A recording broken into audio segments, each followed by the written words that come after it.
వరుసగా 6వ రోజు గోల్డ్ రన్ కంటిన్యూ అవుతుంది. గోల్డ్ రేట్ మళ్ళీ 1,13,000 రూపాయల చేరువలోకి వచ్చింది. ఇవాళ మరో 200 రూపాయలు పెరగడంతో హైదరాబాద్ మార్కెట్లో 10 గ్రామ్స్ ప్యూర్ గోల్డ్ 1,12,720 రూపాయలుగా ఉంది. ఇక 22 క్యారెట్స్ గోల్డ్ రేట్ 10 గ్రామ్స్ ధర 1,01,300 రూపాయలుగా పలుకుతుంది. ఇక గోల్డ్ రూట్ లోనే సిల్వర్ పరుగులు తీస్తుంది. హైదరాబాద్ లో కిలో వెండి ధర 1,28,000 రూపాయలుగా ఉంది. ఇక ఫెస్టివల్ సీజన్ ప్రారంభం కావడం, వచ్చే నెలలో మళ్లీ పెళ్లిలు ఉండడంతో రిటైల్ మార్కెట్లో బంగారు ఆభరణాలకు డిమాండ్ పెరిగింది.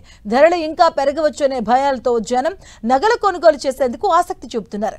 గత ఏడాది ఇదే సమయంలో 73,000 రూపాయలు ఉన్న 10 గ్రామ్స్ ప్యూర్ గోల్డ్ ప్రస్తుతం 1,13,000కి సమీపంలోకి వచ్చింది. అంటే గత ఏడాది కాలంలో గోల్డ్ రేట్ దాదాపుగా 55% పెరిగింది.